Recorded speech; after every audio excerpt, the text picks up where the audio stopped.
Sou Rivanda Toledo, enfermeira especialista em tratamento de feridas. O tema de hoje é a utilização de coberturas e materiais usados em tratamento de feridas.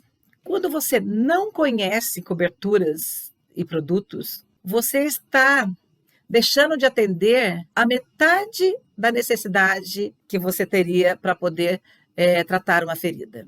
É uma perda parcial do tratamento. Porque quando você passa a entender ou conhecer as coberturas e curativos, ou coberturas que chamam, ou produtos ou curativos, você passa a entender e a garantir um atendimento mais amplo para o paciente. Porque tratar feridas significa conhecer o paciente como um todo, utilizando os conceitos e os princípios científicos e conhecendo os produtos. Essas duas partes que são importantes para que você cuide tranquilamente de um paciente e obtenha resultados super positivos. Esse tema nos leva, né, a uma grande oportunidade para a gente aprender e conhecer os produtos, né, que estão disponíveis no mercado. Ensina, faz que a gente cresça, se empodere de conhecimentos com os princípios científicos e que a gente tenha bons resultados. Para que a gente obtenha resultado no tratamento de feridas, é necessário que a gente tenha uma visão geral do cuidado. Um exemplo o uso de conceitos atualizados, ele faz a grande diferença para poder você evoluir nas fases do processo de cicatrização. Porque se você não reconhece essa fase do processo de cicatrização, você com certeza vai queimar o filme do produto.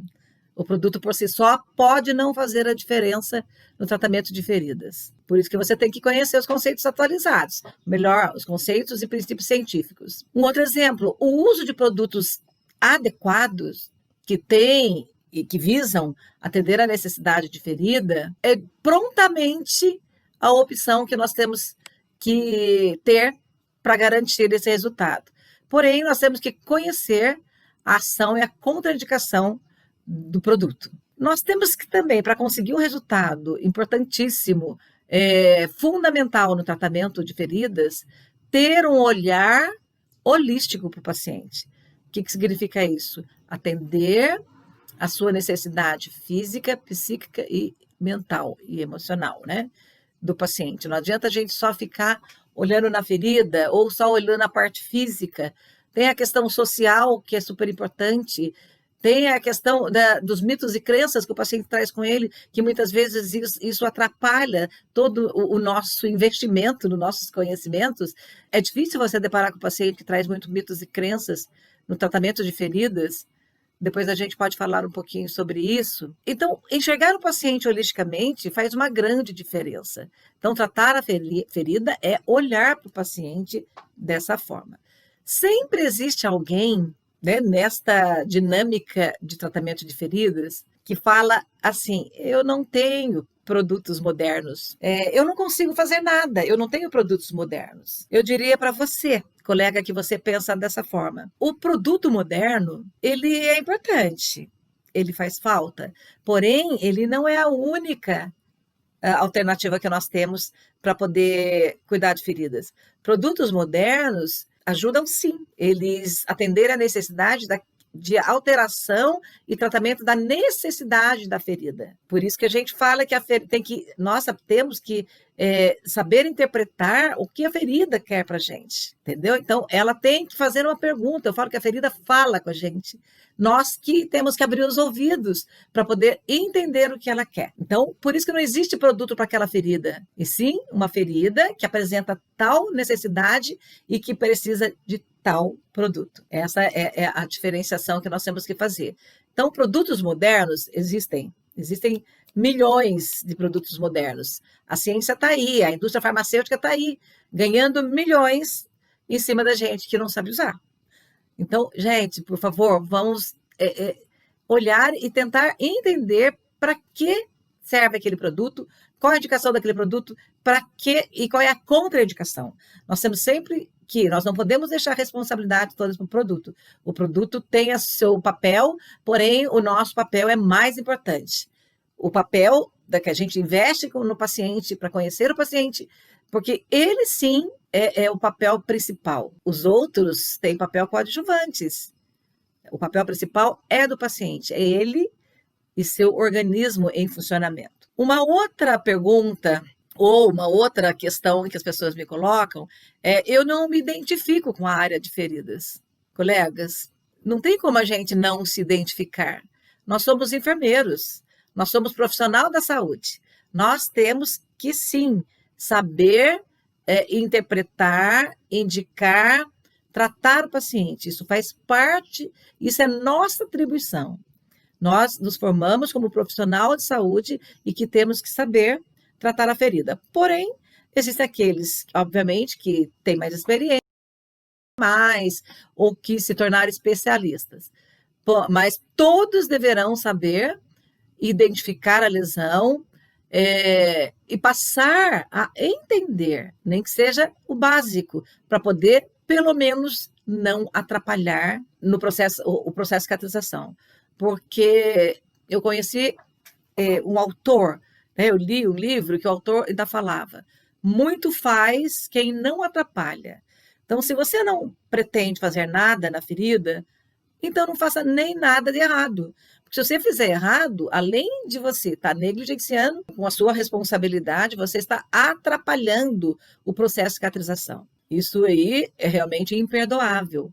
Então, nós temos que sim, que tentar entender que se você não se identifica com um pouco de conhecimento, com o básico que você adquirir, você vai passar a se identificar e pelo menos não atrapalhar. É triste, é duro a gente ouvir isso, mas existe muita gente. Outros comentam: eu só tenho AGE e sulfadiazina, eu não tenho mais nada. Pois é, você tem tudo na mão para você poder fazer um bom trabalho. Nós, como eu acabei de falar, a cicatrização não é só produto. A cicatrização ocorre com todo o resgate das suas fases do processo de cicatrização, conhecendo as fases do processo de cicatrização, conhecendo os fatores que interferem e que prejudicam esse processo de cicatrização. Fazendo isso, você já está com meio caminho andado. Então, se você tem AGE, que é o ácido graxo, ou a sulfadiazina de prata, dá para fazer alguma coisa, mas dá para você começar assim. Por exemplo, o AGE é o ácido graxo essencial, você pode, como ele é um óleo, e óleo não combina com água, ele, na verdade, ele não leva a umidade, ele vai manter a umidade da lesão, e ele não, hidratando a ferida, por ele não ter água, ele não vai provocar um debridamento autolítico, se for necessário nessa ferida. Ele vai apenas manter um tecido de granulação com uma exudação moderada, ele vai manter. E a sulfadiazina de prata, por ter prata, a gente sabe que a prata é um antimicrobiano, se houver a necessidade, tiver sinais de colonização bacteriana crítica ou uma infecção de leve a moderada, você até grave, mas aí entraria uma antibiótico terapia sistêmica. Você poderia estar usando esses dois materiais, mas concomitante com aqueles conceitos que a gente tem que resgatar, né? Depois a gente pode até falar ou alguém pode questionar, fazer perguntas sobre isso. E não adianta, gente, atender o paciente na sala de curativo, quando o auxiliar de enfermagem, que está lá responsável pela sala, chama o enfermeiro e fala: por favor, faça uma avaliação. Fazer uma avaliação de lesão não significa isso.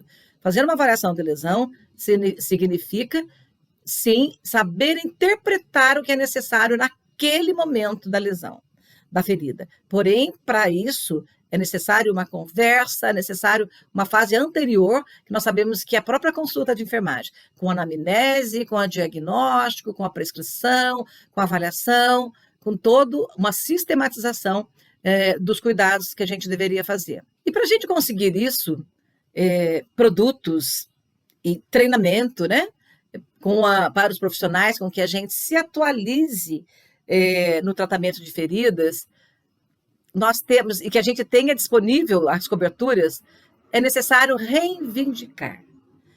Ninguém vai adivinhar que você, no seu serviço, gostaria e precisaria de ter tais produtos, entendeu? Os gestores deveriam saber disso. Então, para isso, você tem que se empoderar de conhecimento, justificar o porquê você está precisando desse material. Somente assim a gente vai tentar conseguir melhorar a nossa lista de tratamento de feridas. Vamos sair do ácido graxo e da sulfadiazina de prata.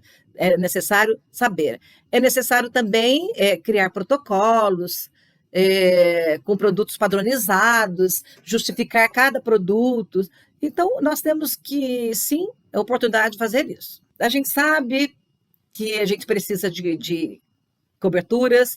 Nós sabemos que existem no mercado mais de 2.500 tipos de coberturas. Se há dúvida para decidir por uma cobertura no paciente, quem dera entre 2.500 tipos de produtos, né? E sempre há a pergunta: o que eu uso para tratar uma ferida? O que tem de mais moderno para tratar uma ferida? Essas perguntas são muito comuns as pessoas fazerem. Eu diria que não há um produto específico para tratar uma ferida. E sim, existe um momento para atender aquela necessidade daquela ferida. Então, não dá, para de padronizar que colagenase é boa, que nebacetina é boa, que não sei o que é boa. Não existe. Existe o momento que a ferida precisa. Por isso que não tem produto que comece e termine uma cicatrização. Você pode até conseguir, se você ver o paciente como um todo e o paciente também responder com essa evolução. A cobertura, gente, é uma das últimas decisões que nós temos que tomar. Ela faz parte da prescrição de enfermagem. Nisso veio a fase da consulta propriamente dita, que seria a anamnese do paciente, avaliação física e depois sim a prescrição. Então, somando a fase, sistematizando todas essas fases do atendimento, é que nós vamos decidir que cobertura que nós vamos colocar. A primeira coisa é, obviamente, conhecer o paciente, né? Obter dados, fazer uma boa anamnese. E depois avaliar a ferida, gente. Não tem como prescrever se não você não avaliar. Se nós estamos falando que a ferida que fala o que ela precisa, nós temos que ouvi-la. Nós temos que interpretar o que ela está falando para a gente, ok? Para isso, é preciso a gente interpretar os tipos de tecidos presentes, o tecido não viável, o tecido viável, tecido desvitalizado, tecido necrosado, a quantidade de exudato, se é pequeno, se é moderado, se é intenso, se tem odor, se o odor é fraco, moderado, intenso, se é fétido, extremamente fétido. A região periferida é importantíssima, todo mundo esquece da região periferida. Nós temos que avaliar a ferida e a região periferida, porque se a região periferida tiver com algumas alterações, nós temos que primeiro corrigir essas alterações, depois lembrar de tratar da ferida. Ok? Em primeiro lugar, a região periferida, depois a ferida. Se você for ver se existem produtos obsoletos para tratar feridas, considerando todos esses itens que acabei de falar, não existem produtos obsoletos. Existem produtos eficazes, menos eficazes, mais eficazes do que o outro.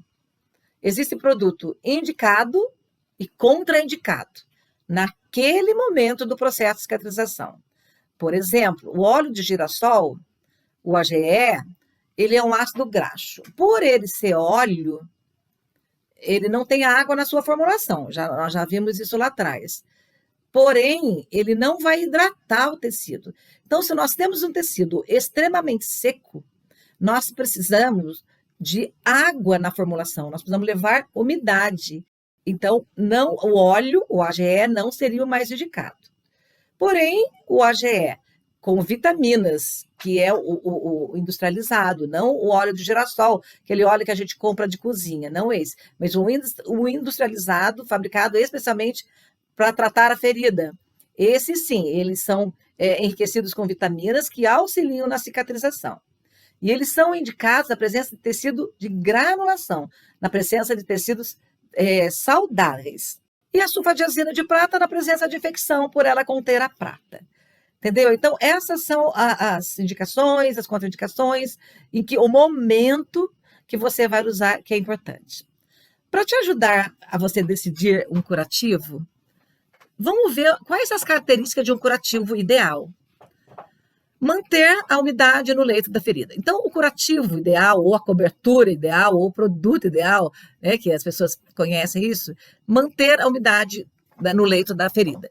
Então, o curativo que mantém uma umidade no leito da ferida, porque o meio úmido, gente, só recordar um pouco da história, foi descoberto há pouco tempo, né? Pouco tempo, em 62, por exemplo, em 1962, o INTER descobriu que o meio úmido é muito mais eficaz do que o meio seco. E antigamente era considerado o meio seco para cuidar de ferida, achando que isso ia proliferar micro-organismo. Porém, hoje se defende ao contrário. O meio úmido é o que ajuda a proliferação de células novas, de células boas, tá? Mas é uma umidade limpa, livre da invasão de micro-organismo. Isso é uma das características do curativo ideal. Manter a temperatura em torno de 37 graus no leito da ferida. Por quê? Manter uma temperatura corporal. Porque se a gente resfriar aquele local, o organismo vai responder com a paralisação do processo de cicatrização. E vai levar de 3 a 6 horas para recuperar esse processo. Por isso que esse curativo deve manter uma temperatura de 37 graus, ok? Absorver o excesso de umidade. Existe isso que eu falei, que uma avaliação, avaliar o exudato. Tem lesões com pouco exudato, tem lesões com moderado exudato, tem lesões com intenso exudato. Então, o curativo, quando é necessário retirar a umidade da ferida, é necessário absorver essa umidade. Daí sim, usar o curativo que absorva e mantenha, né? Você não pode absorver e secar tudo. Ele tem que absorver e manter uma umidade ideal para a ferida. Essa é uma das características de um curativo ideal. Prevenir a infecção, devendo ser impermeável a bactérias. Óbvio, o curativo tem que ter uma característica de impedir que entre bactérias, né, micro-organismo que possa levar esse curativo a ter uma infecção. A remoção, permitir sua remoção sem causar traumas. É óbvio, a sua retirada tem que ser livre de traumas, porque todo trauma que um curativo, uma cobertura, um curativo provoca na ferida, há um retrocesso nas fases do processo de cicatrização. Naquele local, passa a voltar para a fase 1. São 3 fases, passa a voltar para a fase 1, atrapalhando o processo de cicatrização. E o que é pior, desequilibrando todo o processo da lesão como um todo, que deveria ter em equilíbrio de evolução. Todas as regiões seguindo o mesmo processo. Nenhuma região deveria estar retrocedendo. Então, a sua remoção com traumas tem que ser evitada. Não deixar resíduo no leito da ferida, isso é importantíssimo. Né? Tem curativo que você coloca, a hora que você vai tirar, você consegue tirar ele em pedaços. Não, em pedaços não deve sair em pedaço. E sim, retirar a placa inteira, sem deixar resíduo. Porque o resíduo funciona como corpo estranho, provocando o processo inflamatório e, consequentemente, um retardo no processo de cicatrização. Limitar a movimentação dos tecidos em torno da ferida. Tá? Não pode também você usar um curativo, por exemplo, se for numa articulação, que limite o paciente fazer o movimento. Isso não pode. Então, o curativo tem que permitir uma movimentação dos tecidos em torno da ferida. E proteger contra traumas mecânicos, né? Externos. Então, ele tem que proteger a ferida, uma cobertura que tem que funcionar como uma proteção contra traumas mecânicos. Calça, esfregaço de roupa, tá? Isso pode ser um trauma mecânico. Só para poder esclarecer, que eu tenho falado em produtos curativos e coberturas, acaba sendo sinônimos, né? As pessoas acabam achando isso como sinônimos. Porém, existe uma diferenciação desses produtos. Os produtos para tratamento de feridas, ele pode ser reunido em dois grandes grupos. Os agentes tópicos, tá? Então, só para lembrar, os agentes tópicos são os agentes diretamente usados sobre o leito da ferida para a limpeza da ferida. Por exemplo, como a solução fisiológica, como a clorexidina, que pode ser usado, mas tem que ser retirado. O PHMB em solução, que é um novo produto, né? Que combate a infecção, a presença de biofilmes. Esses são chamados agentes tópicos. E curativos ou cobertura, que é o recurso que cobre a ferida. Agora, um conceito novo, né? Não tão novo para gente, mas para muita gente é um conceito novo. A ferida não pode ficar exposta, a ferida não pode ficar aberta, tem que existir uma cobertura, ela tem que estar fechada, porque muitos acham que o curativo respira, que a ferida tem que respirar, não existe, a ferida não tem nariz, tem que ficar ocluída. O oxigênio que a ferida precisa está no nosso sangue. Então, nós respiramos pelo nariz, esse oxigênio passa pelo pulmão, que vai para o coração, que caminha o sangue por todos os tecidos e células. Aí é onde é o oxigênio que a gente precisa. Então, o curativo pode e deve ficar coberto, tá bom? E esse curativo, além de favorecer todo o processo de cicatrização, ele tem também que preservar a integridade na região periferida. Tem toda uma limitação de 2 centímetros de borda para proteger também a região periferida. E os curativos ou cobertura, elas podem ser divididas em primárias e secundárias. Primárias são aquelas que têm contato com a ferida e secundária é aquela que vem por cima da primária, ok?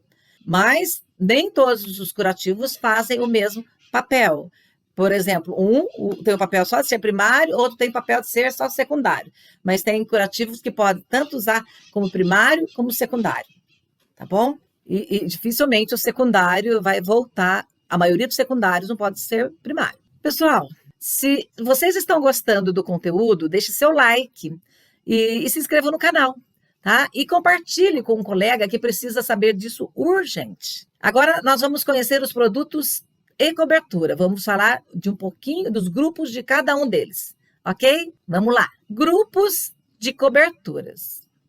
Aqueles que levam a umidade, aqueles que mantêm a umidade, aqueles que tiram o excesso e controlam a umidade. Na prática, existe essa divisão de grupos de coberturas.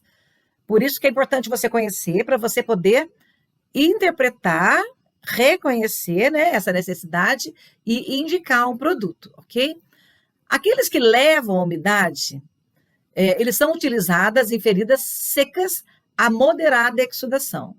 Normalmente, feridas secas ou levemente moderada de exudato. Geralmente são as soluções fisiológicas, o hidrogel, os produtos que tenham como veículo pomadas, cremes e gel. Só que entre esses produtos que tenham pomada, cremes e gel, sempre tem um outro produto associado que justifica a prescrição. Tá? Um corticoide, um anti-inflamatório, porém, o veículo pomada creme gel, ele tem a capacidade de levar umidade para a lesão. Porém, temos que considerar as contraindicações dessas componentes que justificam a indicação, ok? Tem aqueles também que mantêm a umidade. Lembra que eu falei do ácido graxo?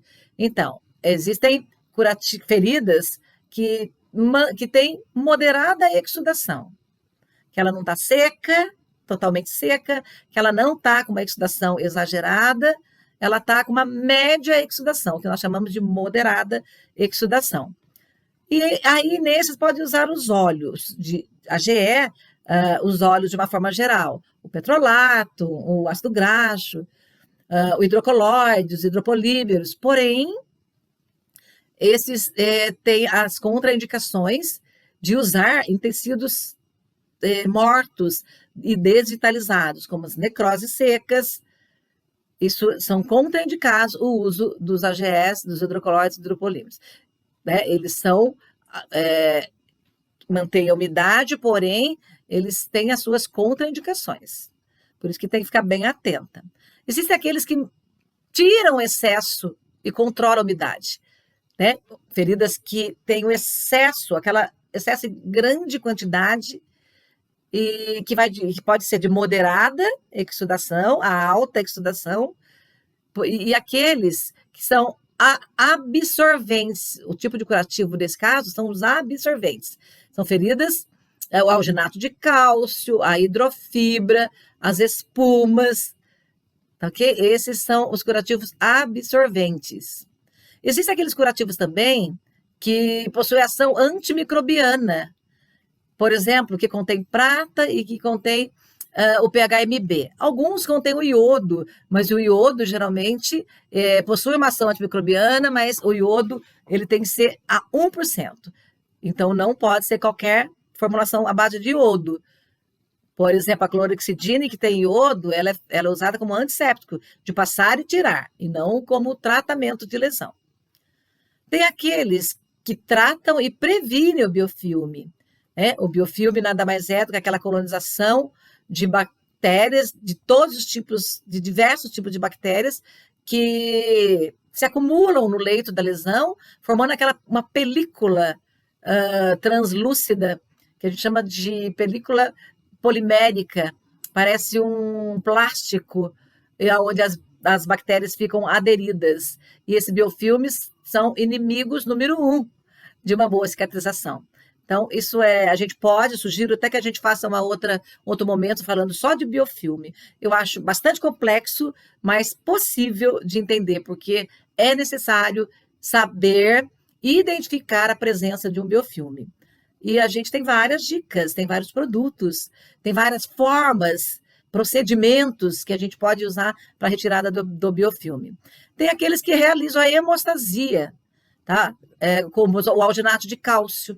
O alginato de cálcio, além de cálcio e sódio, além deles serem coberturas absorventes, eles funcionam como produtos hemostáticos, aqueles que estancam sangramento. Esse não pode deixar de existir no protocolo, na padronização de curativos de vocês, ok? E fora esses, tem os bioativos, aqueles que interagem com a ferida, estimulando, né, as células que fazem parte do processo de cicatrização, fibroblastos, por exemplo. Esses são os fatores de crescimento. A câmara hiperbárica leva oxigênio a 100%, a ozonioterapia, que é um gás que colabora na pressão, colabora com pressão com óleo ou com ar, para poder auxiliar o processo de cicatrização. O laser, que são radiações, né? Que se faz na ferida também com cuidado, porque existem graus diferentes de irradiação. E a pressão negativa, se faz aquela terapia para pressão negativa, que a gente usa, é uma maquininha para diminuir a pressão interna e absorver o exudato, isso estimula a proliferação celular. Eu não citei um por um, até porque não adiantava aqui falar de indicação e contraindicações de cada cobertura. Vocês não iam gravar, não grava mesmo, são muitas coberturas e ninguém, só tiver um computador na cabeça, se você quiser gravar, não tem como. Mas se você detectar, souber identificar esses grupos de coberturas e ir atrás deles, né? Porque existem diversos, para você conseguir padronizar o melhor deles, né? Porque existem coberturas que atendem muitas necessidades da ferida. Existem coberturas que atendem uma ou duas ou três. Existe cobertura que atende diversas necessidades da ferida, mas com aquele microclima uniforme. Não dá para você também misturar os curativos sem saber, ou pôr um único curativo que atenda a ferida como um todo. Você poderá, sim, utilizar diversos tipos de coberturas, uma vez interpretada cada região da ferida, ok? Entre tantos tipos de cobertura, vamos considerar, para nos ajudar também a decisão, levando em consideração a avaliação da lesão. Por exemplo, o tamanho da lesão, tá? A lesão em si, tem que escolher a cobertura recortável. O tamanho tem tudo a ver. Não dá para você comprar uma de 5, uma de 10, uma de 15, padronizar tudo. A presença de tunelizações, a ferida tem túneis, então existem fitas para você utilizar no túnel. O local da lesão, calcâneo, cóccix, ombro, depende. Então, dependendo do local da lesão, plano, né, é mais difícil, olha, esse local mais difícil de colocar, então tem que escolher, dependendo do tipo da lesão, escolher o tipo de curativo. A etiologia da lesão, dependendo do tipo da etiologia, você pode decidir em determinado tipo de cobertura ou determinado material, tá? Que você vai usar. Por exemplo, aqui usa-se a bota de Una, a faixa compressiva. O exudato, dependendo do exudato, se ele é seco, moderado, intenso, você escolhe a cobertura.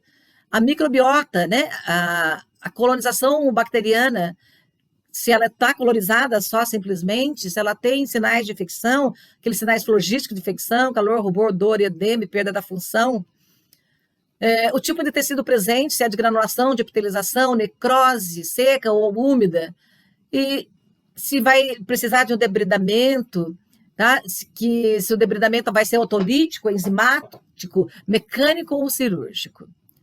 E para tudo isso, né, não ficar jogado, a gente cria protocolos, onde nós vamos anotar todas as padronizações, porque o protocolo estabelece padrão de conduta. Então, quais são os padrões das condutas que a equipe multidisciplinar vai tomar? Então, existe o protocolo para isso, que é onde vai definir as classificações vão ser usadas, os algoritmos, os scores, tá bom? E nada mais do que, depois de levantar todas as informações, a gente registrar essas informações. Aonde a gente registra as informações? Seja em prontuário físico ou seja em prontuário eletrônico. Seja o que for que o serviço determinar. Porém, é padrão ouro do atendimento, da sistematização, do cuidado em tratamento de feridas, registrar todas essas informações. Ok? Gente, diante de tanta coisa, eu convidaria vocês para responder aqui nos comentários que tipo de cobertura que você mais usa. Que tipo de cobertura que você mais tem dificuldade a utilizar e por quê? Quem já usou o alginato de prata como cobertura? Coloca aqui nos comentários o que achou. Se gostou, se não gostou, se teve um bom resultado ou não. Gente, então se vocês gostaram do conteúdo, deixe seu like e compartilhe com seus colegas. Aproveita, se inscreva no canal, ativa o sininho para ser notificado cada vez que eu postar um conteúdo novo. Ok? Beijo, até a próxima.